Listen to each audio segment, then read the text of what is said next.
안녕하세요, 풋볼 포레스트입니다. 유리겐 클린스만 감독의 대한민국 대표팀이 드디어 바로 오늘 AFC 아시안컵 본선 무대에 나서면서 64년 만에 우승에 도전하고, 이번 대회는 손흥민, 김민재, 이강인, 황희찬 등 한국 축구 역사상 정말 선수들의 개인 능력 퀄리티로만 봤을 때는 역사상 최고 전력으로 평가되는 황금세대로 불리면서 64년 만에 우승에 대해 많은 팬들이 기대를 하고 있는데, 우리나라와 아시안컵 우승 경쟁을 펼치게 될 일본에서는 우리나라 대표팀의 황금세대에 대해 평가를 했고, 많은 일본 축구 팬들이 이에 대해 다양한 평가를 내놓고 있습니다.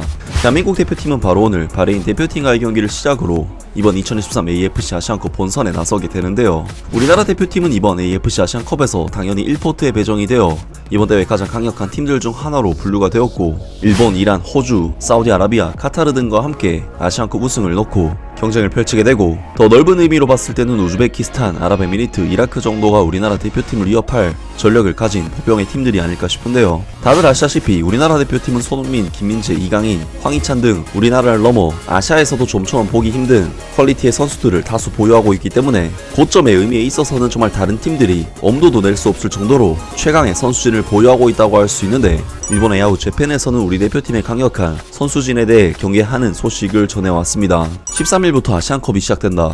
일본 대표팀도 유력한 우승 후보이지만 라이벌로는 위르겐 클린스만 감독이 이끄는 한국 대표도 강력한 진용을 안고 있다. 클린스만 감독 부임 후에는 친선 경기에서 페루에게 패배하거나 엘살바도르와 웨일스와는 무승부 등 사실 최고조는 아니다. 클린스만 감독이 한국이 아닌 미국에 생활 거점을 두고 온 것 등 한국 내에서도 클린스만 감독에게 의문의 목소리가 있다. 그러나 선수단의 탤런트는 화려하다. 미국 ESPN도 아시아 톱 레벨 팀으로 한국을 평가한다.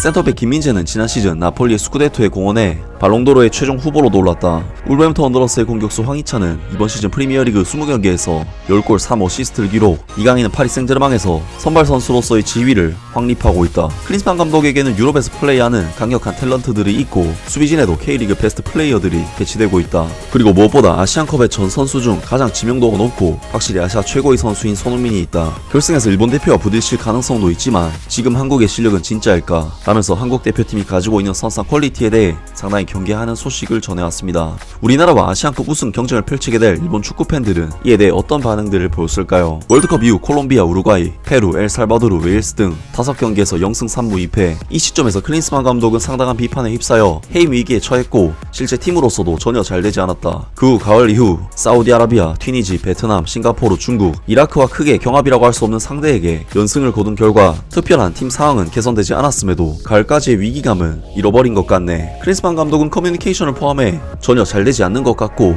동기부여도 높아 보이지 않는다. 사우디전에 져서 처음부터 팀을 다시 꾸리는 것이 한국에게는 좋았을 것 같다. 일본이 이번 대회에서 가장 높게 평가받는 이유는 탤런트의 풍부함에 더해 지난 1년간의 A매치의 내용과 결과가 있기 때문이다.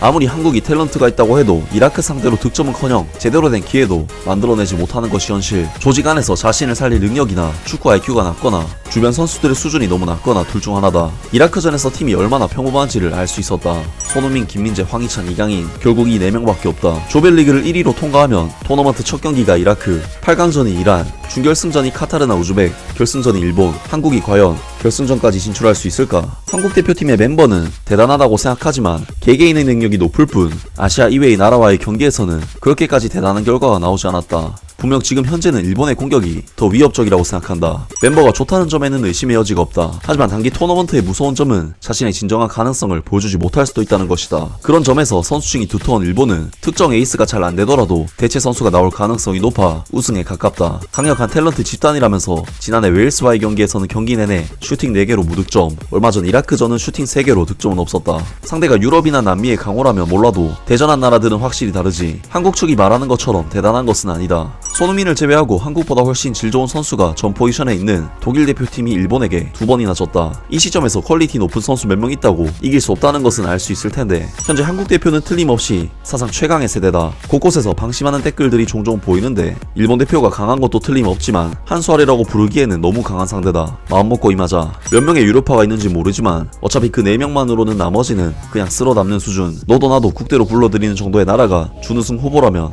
아시아의 위상 향상이 위태로울 것이다. 한국은 일본과 하기 전에 팀 전력적으로나 궁합적으로나 이란에게 질 것 같다. 한국이 소속팀은 대단하지만 그게 전부는 아니야. 뭐니뭐니 해도 일본에게는 이토가 있으니까. 라면서 우리나라 대표팀이 선수단 몇몇은 화려하지만 팀으로서는 그다지 실속이 없다는 주장들을 펼쳤습니다. 확실히 우리 대표팀은 가지고 있는 전력에 비해서는 팀 경기력이 아쉬웠던 적이 많았던 것은 사실이기 때문에 때문에 클린스만 감독의 전술적인 역량에 대해 계속해서 말이 나오는 것이 아닐까 싶은데요. 과연 우리나라 대표팀이 고대하고 고대하는 64년 만에 아시안컵 우승을 해낼 수 있을지 오늘 바레인 대표팀과의 경기를 기대하고 또 응원하겠습니다. 아무튼 오늘 영상은 여기까지고요. 영상 재밌게 보셨다면 구독과 좋아요 그리고 댓글 부탁드립니다. 감사합니다.